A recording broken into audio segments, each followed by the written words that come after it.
Sveiki, su jumis Rima.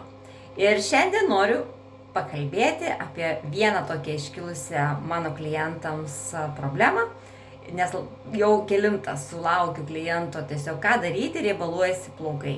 Labai stipriai riebaluojasi, tiesiog aš noriu šampūnų. Taigi ką daryti, kad jie mažiau riebaluotųsi? Pirmiausia, išsiaiškinkime, kodėl jie riebaluojasi.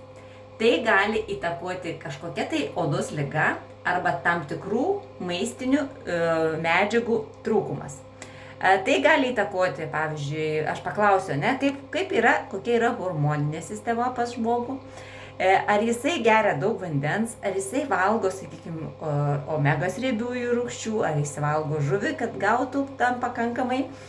Ir kitas dalykas tai yra B grupės vitaminų trūkumas.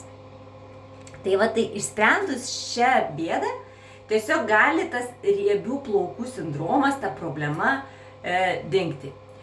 Stenkitės plaukus rinkti kuo rečiau, plaukite juos 2 kartus per savaitę, nors pradžioje bus tikrai iššūkis. Jeigu jau esate dar iš tokių žmonių, kurie tiesiog negali iškęsti neišsiplovę galvos, tai jau darykite su švelniu kasdieniai naudojimui tinkamu šampūnu.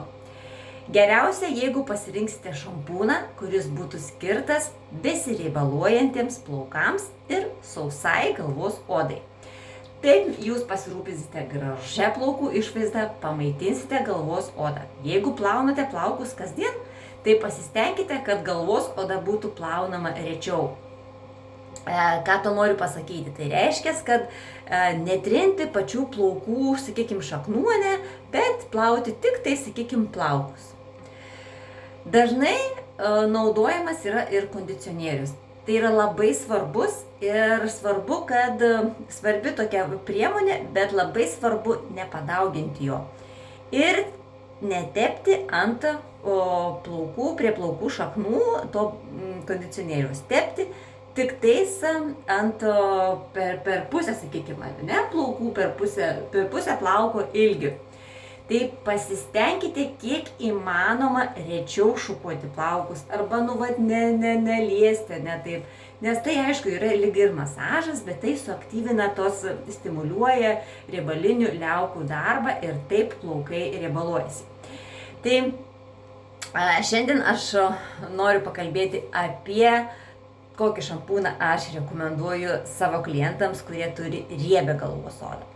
Tai yra Neolife kompanijos Rich šampūnas, kuris kruopščiai išplauna riebius plaukus ir normalius, suteikia jiems drėgmės,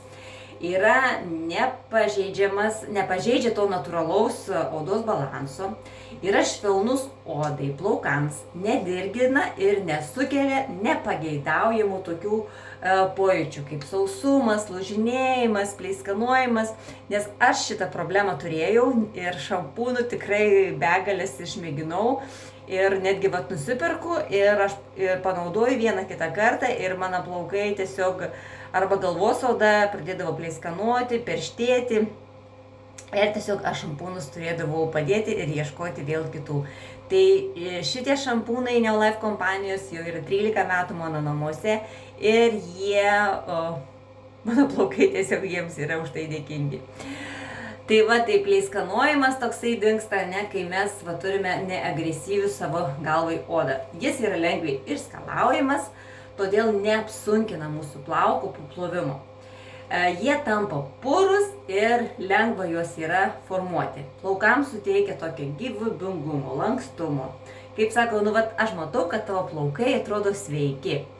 Jie yra pakankamai, kaip ir sakiau, švelnus naudoti kiekvieną dieną. Puikiai tinka reikliems, daug priežiūros reikalaujantiems plaukams.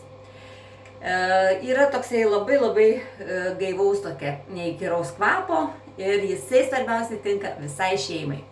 Taip pat aš naudoju ir Neolife kondicionierių Čia yra pakuotėje 250 ml ir jis užrakina drėgmę mūsų plaukuose, kad plaukai būtų minkšti, gyvybingi, apsaugo nuo, sakykime, formavimo, nuo džiovintuvo karščio, bei tokių gludina tą mūsų plauką ir tokie natūralūs komponentai stiprina mūsų plaukus, užkerta kelią plaukų sausėjimui ir plaukų galiukų išsišakojimui. Taigi aš dar irgi jį naudoju, kada jau išsiplaunu plaukus ir tiesiog lašiuką užsispaudžiu ir tiesiog tikrai labai nedaug, nes kad neapsunkinčiau plauko, tiesiog tiek ir paskirstau ant drėgnų visų plaukų ir tiesiog gaunasi jisai toksai kaip aliejukas ir dar kartą pamaitina ir suminkština mano plaukus. Taigi, jeigu tu turi riebius plaukus ir ieškai šampūno, tai tikrai rekomenduoju šias priemonės, šios šampūnus išmėginti ir pradžiuginti savo plaukus, kad galėtumei džiaugtis gražiais, sveikais ir spindinčiais plaukais.